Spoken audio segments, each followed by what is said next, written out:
Senhor, meu Deus, aqui está o teu filho, aqui está a tua filha, meu Deus. Senhor, tu sabes a necessidade que ele está passando, tu sabes o que ele precisa, tu sabes, Senhor, o que ele necessita. Pai querido, se for enfermidade, repreende a enfermidade. Se for o mal, Senhor, repreende o mal. Deus Todo-Poderoso, começa a agir na vida do teu filho, começa a agir na vida da tua filha. Senhor, traz o consolo, traz a bênção, traz a paz, traz a alegria, traz o que vem do céu, traz o que vem de ti. Que toda enfermidade caia por terra aqui essa noite, que todo mal seja desfeito aqui essa noite, que a glória de Deus resplandeça sobre a tua vida.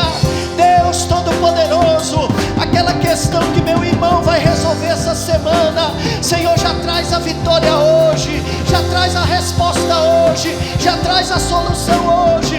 Colocamos o teu filho, tua filha nas tuas mãos. Tu és o Deus que cura, tu és o Deus que liberta, tu és o Deus que transforma, tu és o Deus que restaura. Age, Senhor, fazendo milagres, age fazendo maravilhas, age fazendo prodígios. Em nome de Jesus, recebe a tua vitória. Em nome de Jesus, recebe a tua bênção.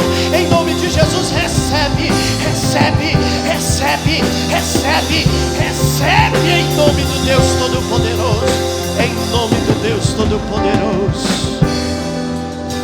Aleluia, aleluia, aleluia. Cante. Vento de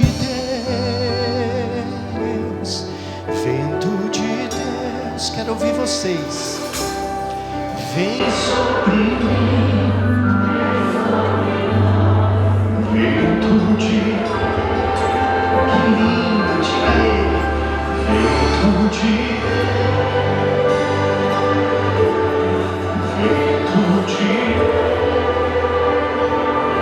vem, Senhor, vem sobre mim, vem sobre nós, vento.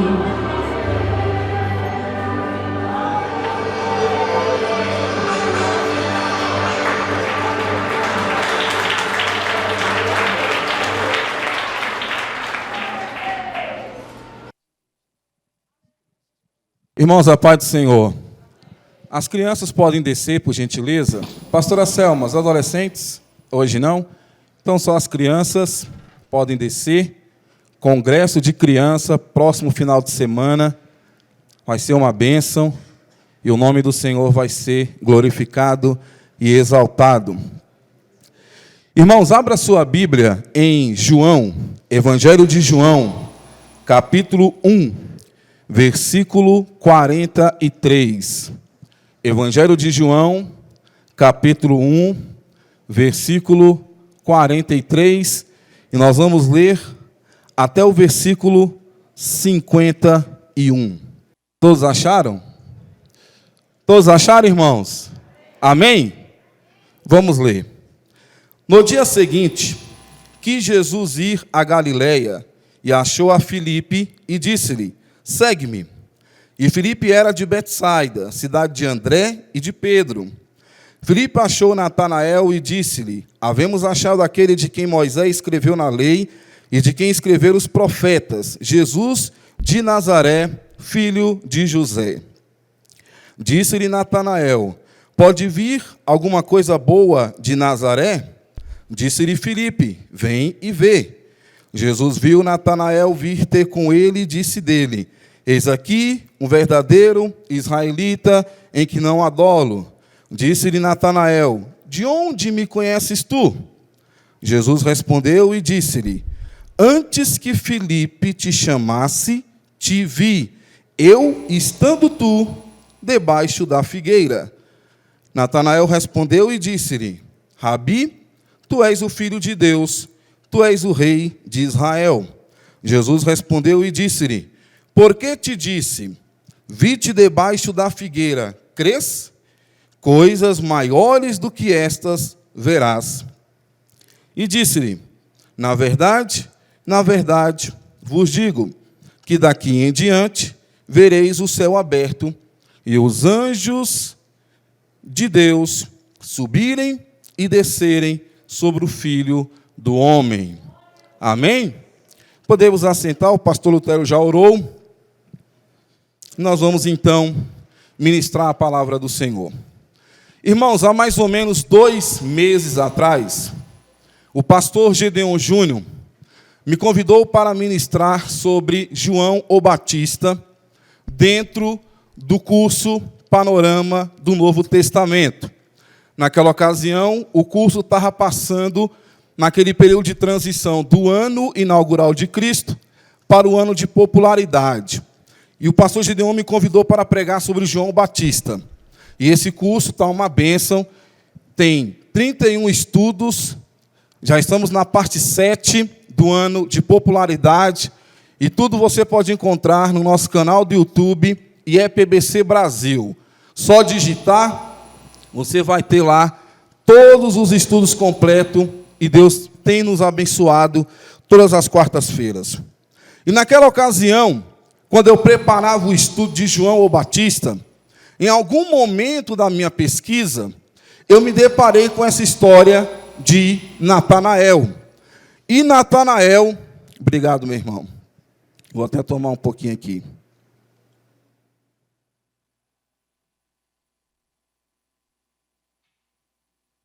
E Natanael, o único evangelista que fala sobre Natanael é João. Essa história que nós acabamos de ler só tem no Evangelho de João. Não tem em Mateus, em Marcos, em Lucas. É bem verdade que no século IX, os grandes intérpretes da palavra de Deus diz que Bartolomeu é o mesmo Natanael. Se você pegar os evangelhos sinóticos são aqueles evangelhos que tratam do ministério, da vida de Jesus, sobre o mesmo ponto de vista.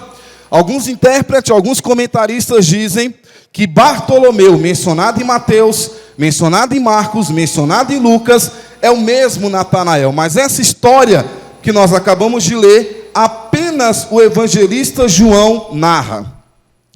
E a Bíblia diz que Filipe traz Natanael até a presença de Jesus.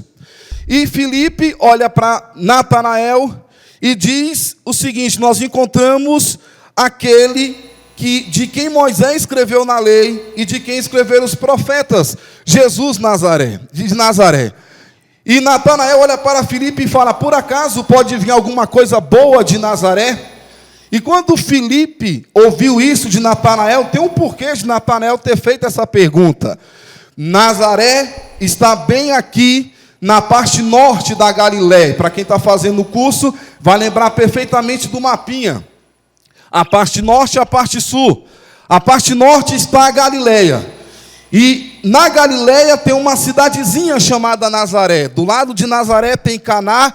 Bem aqui em cima tem o mar da Galileia. Bem aqui tem Betsaida. E um pouquinho mais acima tem Cafarnaum. A parte sul, Judeia, a capital Jerusalém. E diz que desde quando houve a divisão do reino, o reino do norte e o reino do sul, lá no reino do norte, onde está a Galileia, ficaram os piores reis. E Nazaré é uma cidade que tinha muitos povos e muita gente estava ali. Era uma cidade que tinha uma má fama. E Natanael não podia entender que Jesus viesse dessa cidade, porque era uma cidade que tinha uma má fama. Era uma mistura de povos que estava indo para Nazaré e ficava ali e estava infestada de povos pagãos. E Filipe olha para Natanael e fala assim, aliás, Natanael olha para Filipe e fala assim: pode vir alguma coisa boa de Nazaré? Do ponto de vista da Judeia, ninguém prestava em Nazaré, que estava ao norte da Galileia. Mas o curioso é que Natanael, segundo a Bíblia nos conta, em João 21, versículo 2, era de Caná. E Caná está colado em Nazaré. É como se fosse Gama Santa Maria, aprendemos isso no estudo. 14 quilômetros.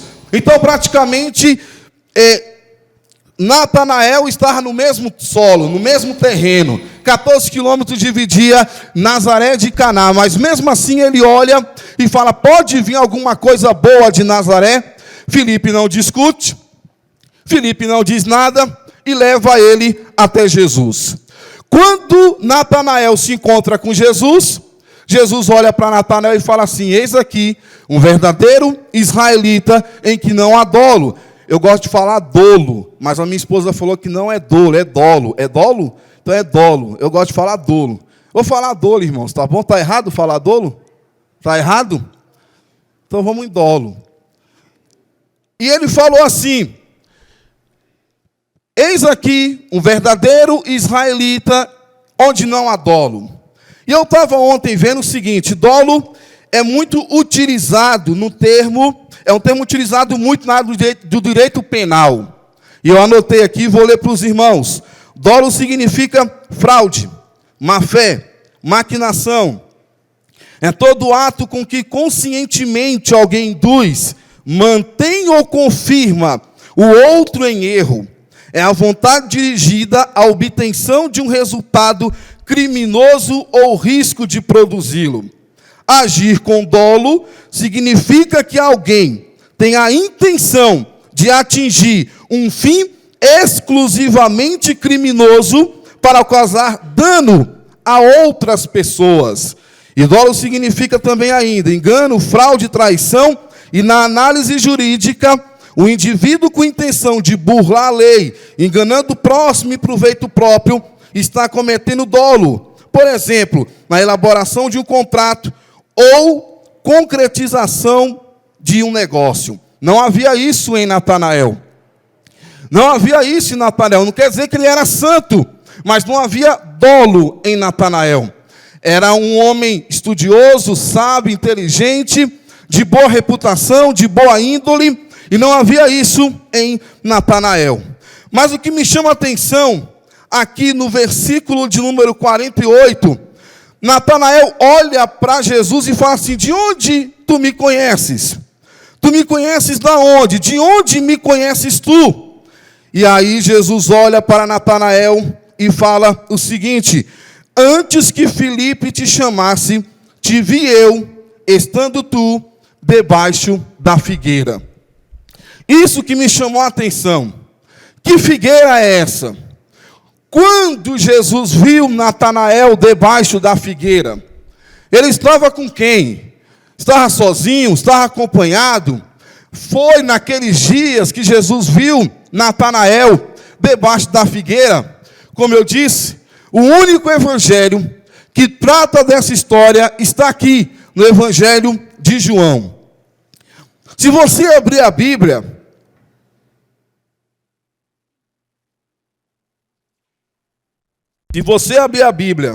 de Mateus até Apocalipse, você não vai encontrar nada e nem resposta para essa pergunta. Que figueira foi essa? Quando foi? Estava com quem? Você não vai encontrar. Simplesmente ele olha para Natanael e fala: eu te vi debaixo da figueira. De onde você me conhece? Eu te conheço, eu te vi debaixo da figueira. Existem duas teorias para responder essa pergunta de Jesus aqui. Eu te vi debaixo da figueira. Existem duas teorias. É um conhecimento extra-bíblico, mas não traz heresia. E você pode acreditar em uma ou em outra. Existem duas teorias para falar sobre isso e para explicar um pouco essa fala de Jesus. Primeira teoria diz que quando houve um infanticídio de Herodes, que Herodes mandou matar todas as crianças, os meninos de 2 anos para baixo, e quando ele mandou matar essas crianças, diz a história que apenas 4 crianças sobreviveram ao massacre. Uma foi Jesus, a segunda foi João o Batista, a terceira, e particularmente eu não acredito que seja, diz que foi Saulo, que depois virou Paulo. Eu não acredito porque a gente está estudando tanto na leitura bíblica diária, está fazendo tanto estudo sobre Paulo, e ninguém nunca mencionou sobre isso, mas diz que ele também estava naquela ocasião e conseguiu fugir desse massacre. Saulo que depois virou Paulo. E a 4ª criança foi Natanael. A história diz que sua mãe pegou essa criança, correu desesperadamente com essa criança no colo, porque os soldados estavam matando todas as crianças, e ela corre desesperada, e ela está vindo para uma cidadezinha chamada Teba, que tem divisa com o Egito e Israel, e ela então chega no local desesperada, e repentinamente ela vê uma figueira. E instinto de mãe, ela consegue esconder aquela criança debaixo da figueira, coloca alguns capins e encobre, esconde aquela criança ali. Quando ela vê os soldados pretorianos chegando, ela olha, fica um pouco desesperada, mas consegue manter um pouco a calma. Eles olham, não vê nada, não vê criança chorando, não vê criança se mexendo. Olha para aquela mulher, conversa um pouco, e a história diz que os soldados vão embora. E ela pega a criança, levanta para o céu, e ela olha e diz o seguinte: esta criança será tua para sempre. E entrega a criança para Deus. E curiosamente, o nome Natanael significa Deus o deu, ou presente de Deus, ou dom de Deus. E aí, anos se passaram. Quando ele completa 15 anos, ela conta essa história para Natanael, e vira um segredo de família. Ninguém sabia dessa história. Só Natanael, só a mãe e só a família. Ninguém mais sabia. Quando ele vira adulto, ele volta para Israel, vira erudito, vira um homem sábio, inteligente, estudioso, e ninguém sabia. E quando Jesus olha para Natanael, ele diz: eu te vi debaixo daquela figueira. É uma teoria. Pode ser que sim, pode ser que não. A Bíblia não diz. Segunda teoria, que pode explicar esse fato, esse encontro, é que no pensamento judaico, uma figueira sempre representou a paz. Então os judeus iam para debaixo da figueira, que era uma árvore frondosa e dava muita sombra, e eles ficavam ali debaixo, orando, devocionando, clamando ao Senhor, em momento íntimo com Deus, orando a Deus, clamando ao Senhor. Então possa ser que Natanael estava debaixo da figueira, orando, clamando, buscando a Deus, esperando, quem sabe, o dia de encontrar com o Senhor, e estava ali meditando, clamando a Deus.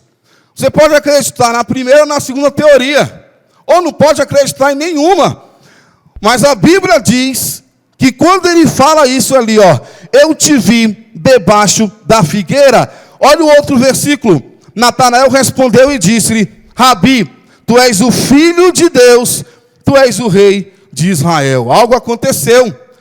Natanael soube que não era uma pessoa qualquer, era alguém que descobriu um íntimo, algo que estava em secreto, em segredo. Ele olha para Natanael e fala isso, e ele reconhece que Jesus era o Messias. Observe que ele estava sendo evangelizado por Filipe, e Filipe que leva Natanael até Jesus.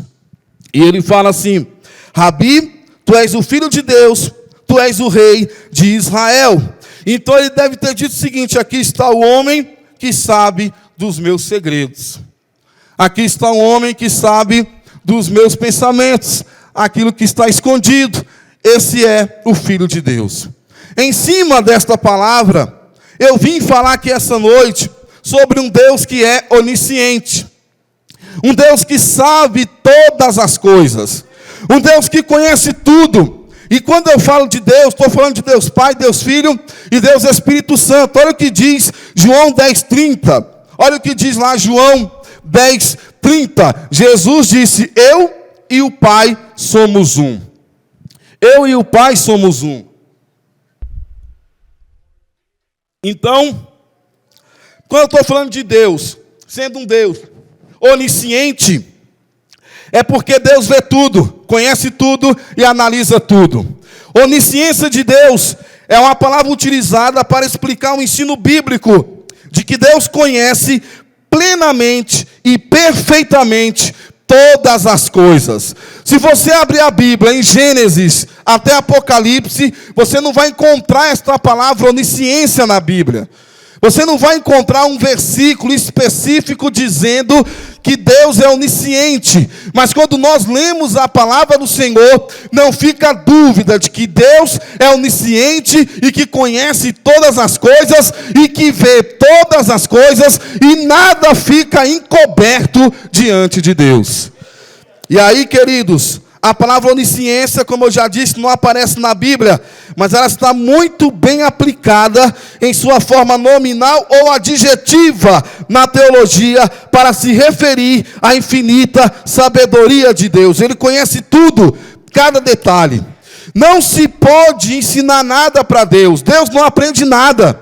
Porque se eu falar que Deus pode aprender alguma coisa, eu estou dizendo que tem algo que Ele não saiba. E não é verdade. Ele sabe de tudo. Então Deus não aprende nada, porque tudo Ele sabe. Ele sabe exatamente o que vai acontecer desde o princípio até o fim, porque Ele é o começo e o fim. Ele é o alfa e é o ômega. E Ele conhece todas as coisas. E esse Deus está aqui essa noite para te abençoar no nome do Deus Todo-Poderoso.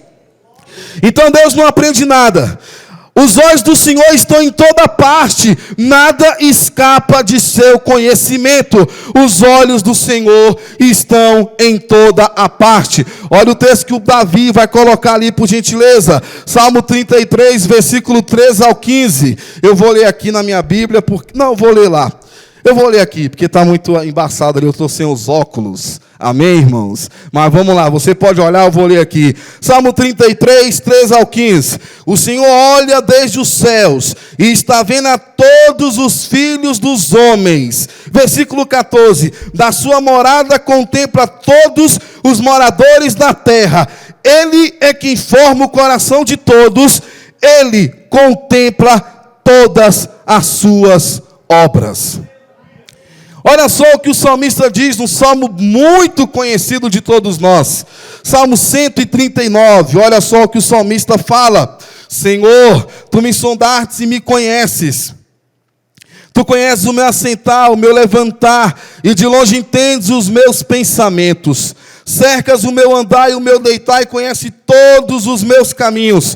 Olha o que ele fala. Sem que haja uma palavra na minha língua, eis que, ó Senhor, tudo conheces. Tu me cercastes em volta e puseste sobre mim a tua mão. Tal ciência é para mim maravilhosamente tão alta que não posso atingir. E ele fala, para onde me irei do teu espírito?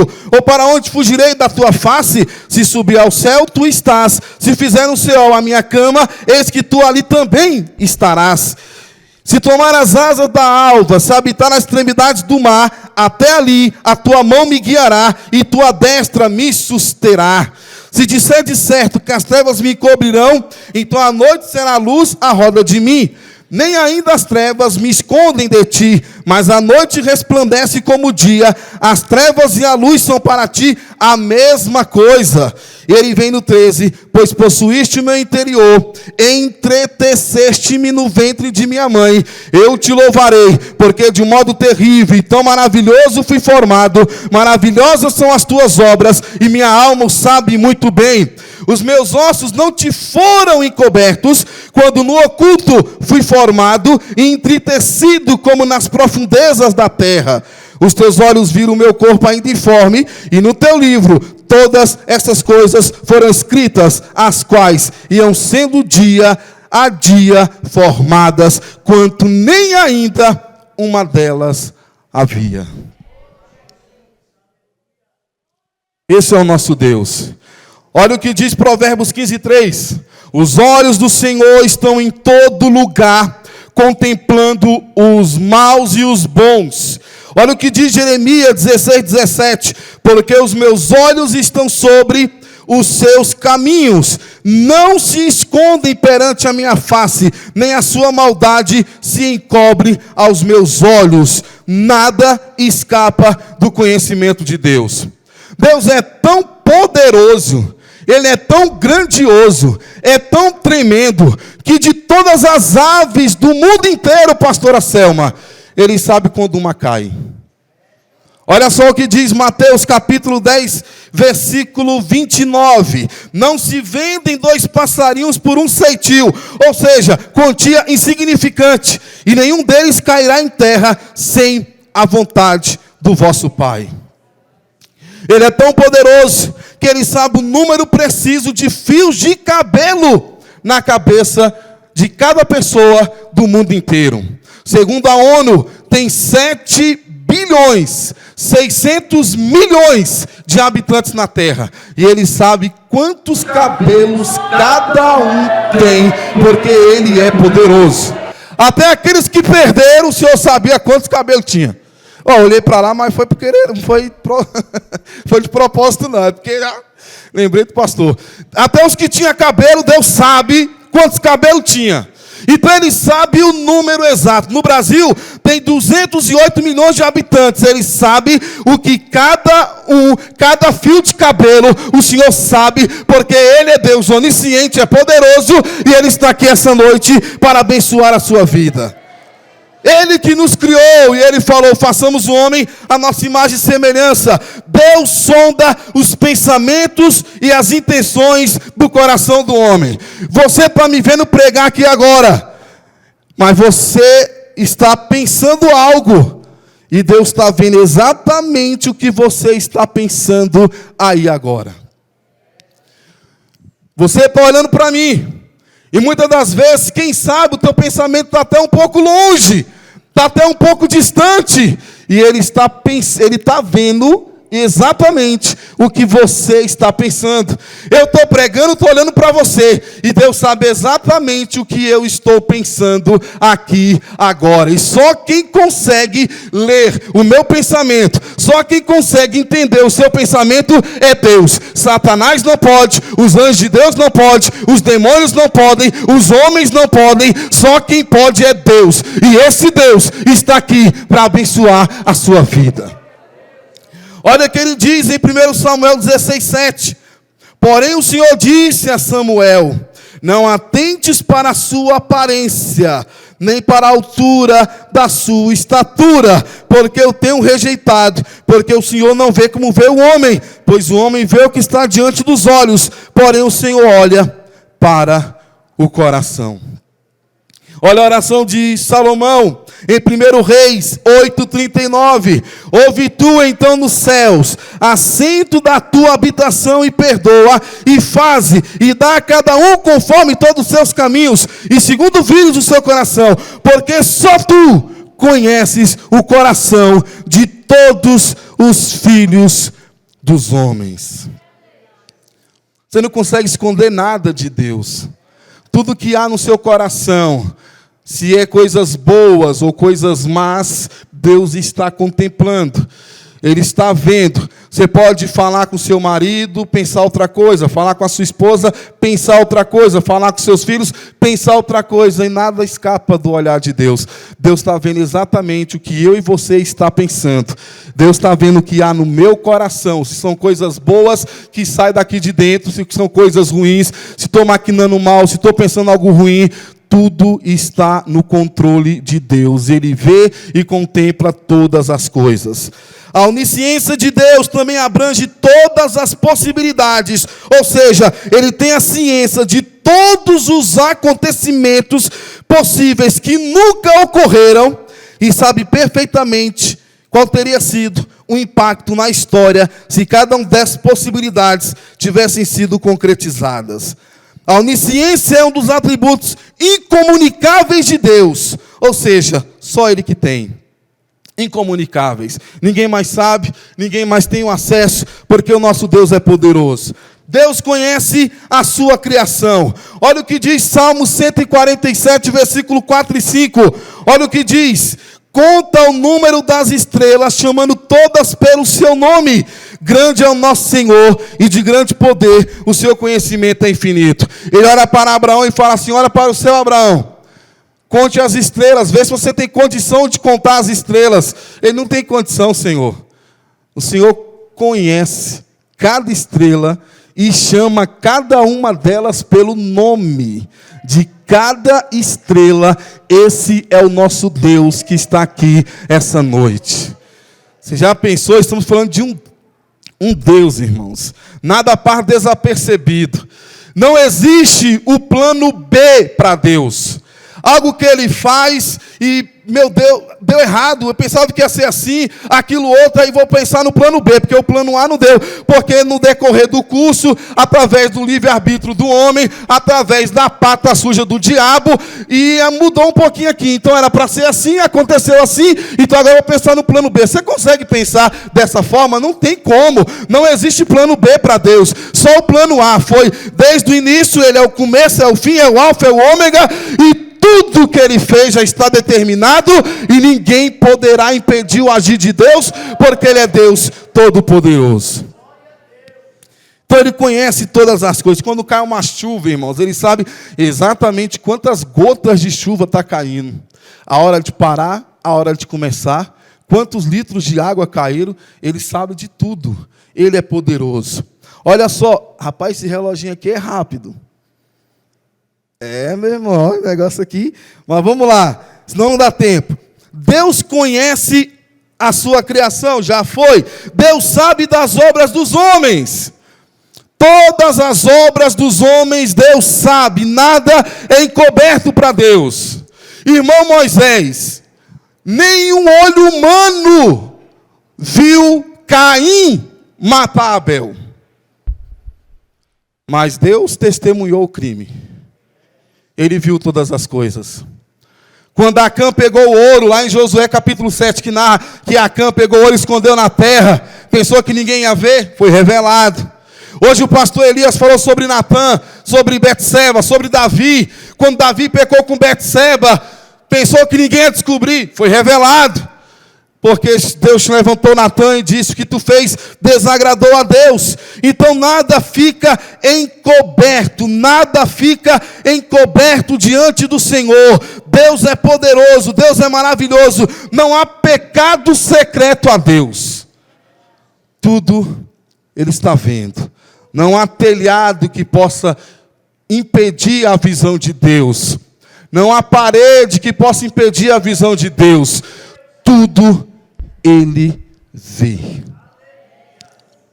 Eu quero que você saia dessa igreja hoje, desse templo maravilhoso. Quero que você saia aqui essa noite.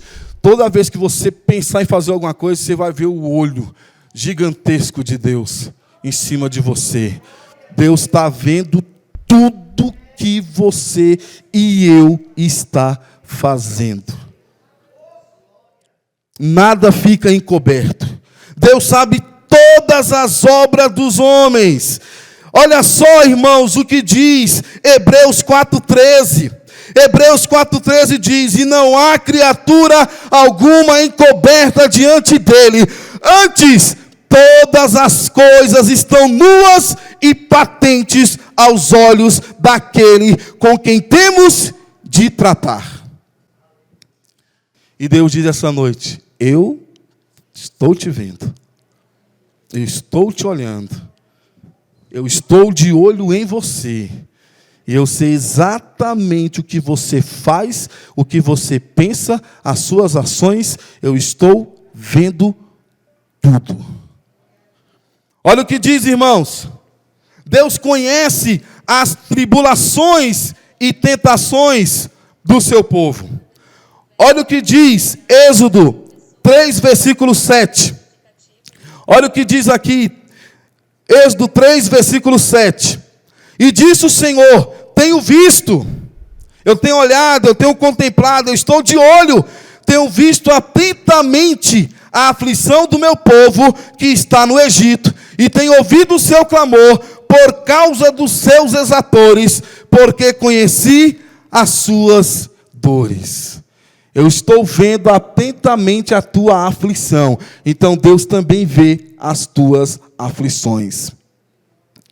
Ele diz para Natanael: eu te vi debaixo da figueira. E Deus vem essa noite e pode te dizer: eu te vi, você debaixo do chuveiro. Você tomando banho, as lágrimas misturando com a água. Eu te vi quando você orou e o que você me pediu. Eu te vi você debaixo da coberta. O que você pediu, o que você clamou, o que você está precisando.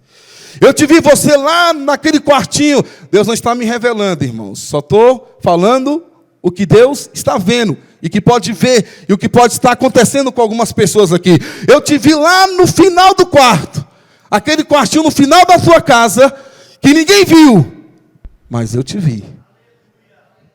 Eu vi o que você estava fazendo lá. Eu vi você dentro do carro, sozinho, quando você estava orando. Eu vi o que o médico disse lá no consultório, e que você não teve coragem de abrir a boca e dizer para ninguém, mas eu vi. Eu estava lá, e eu conheço todas as coisas. E os exemplos podem ser multiplicados.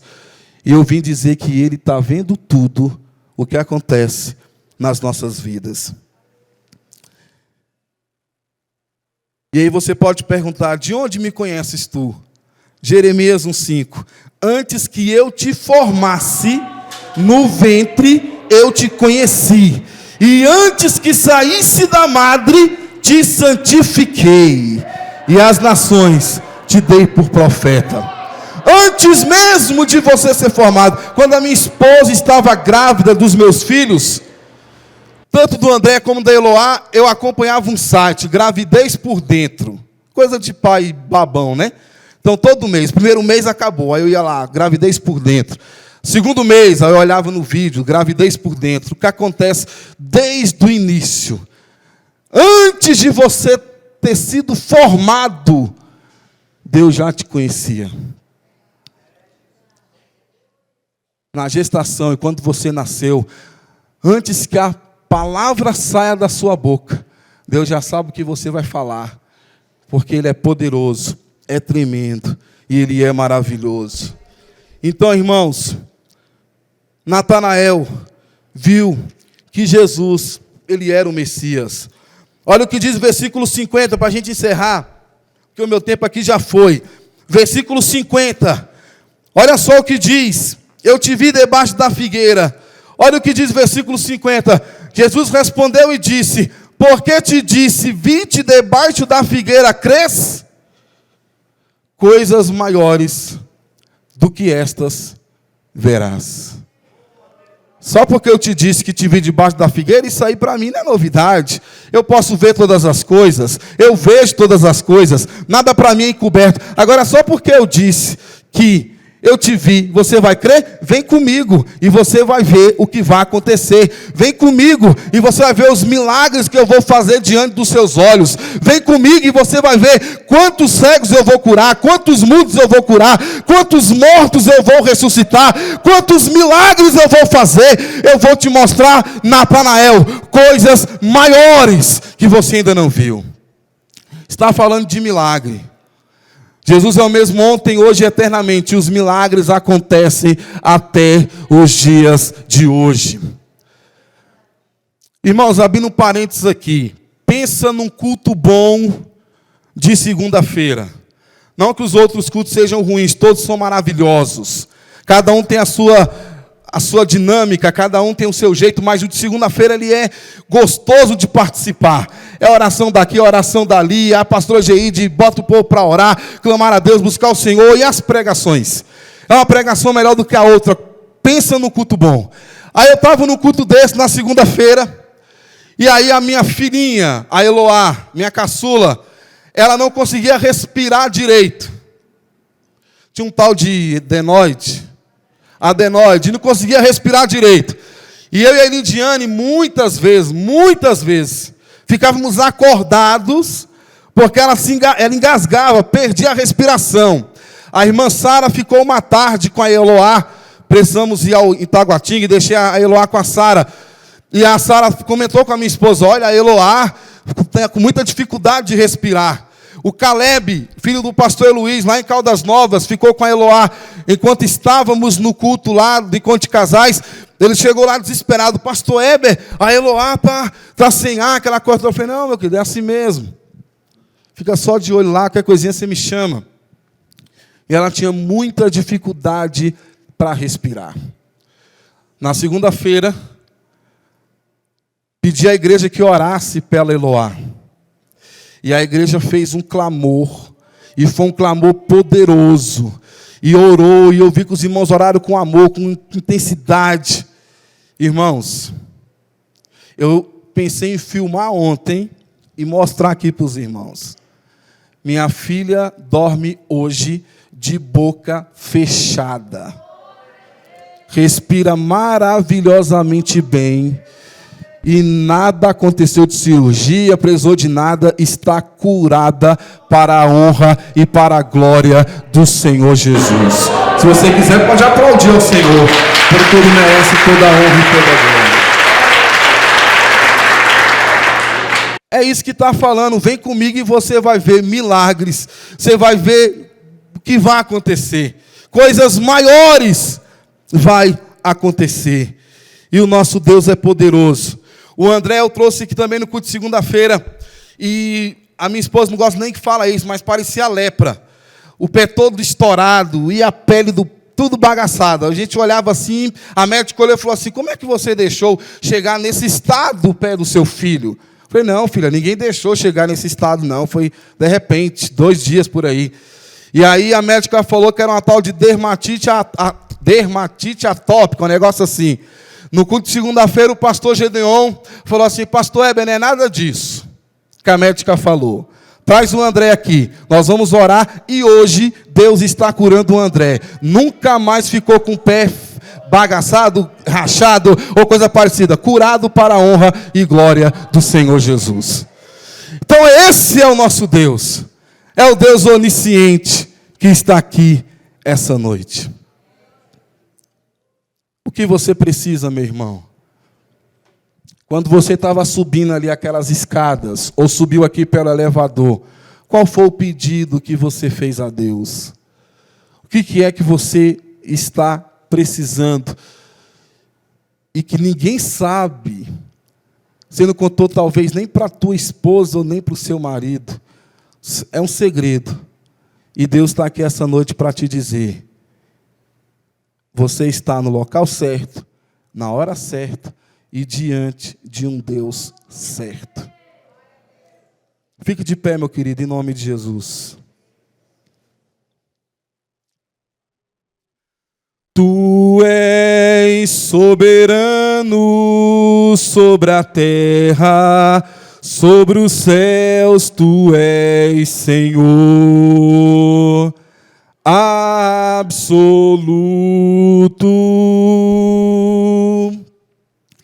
Tudo que existe acontece, tu sabes muito bem. Tu és tremendo. Mais uma vez. Tu és soberano sobre a terra, sobre os céus tu és Senhor absoluto.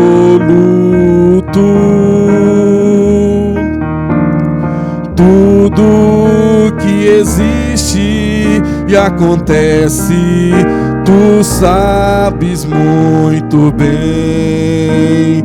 Tu és tremendo, e apesar desta glória que tens, tu te importas comigo também. E esse amor tão grande eleva-me, amarra-me a ti. Tu és tremendo. E apesar, cante igreja. E apesar desta glória que tens, aleluia, tu te importas comigo também.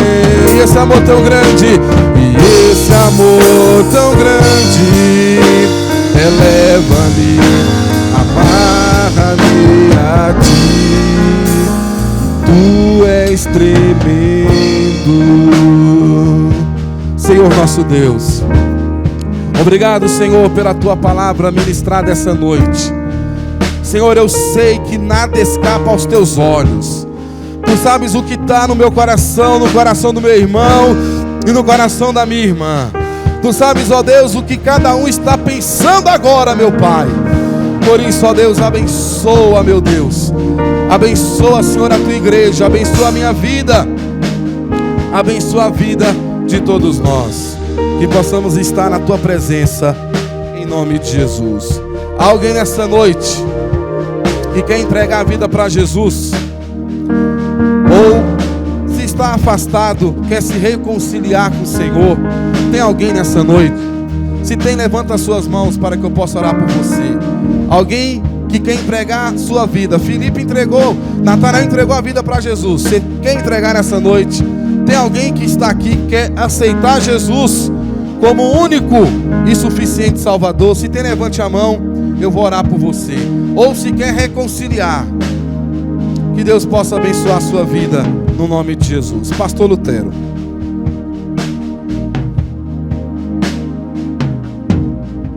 Graças a Deus. Glorificado seja o nome do Senhor.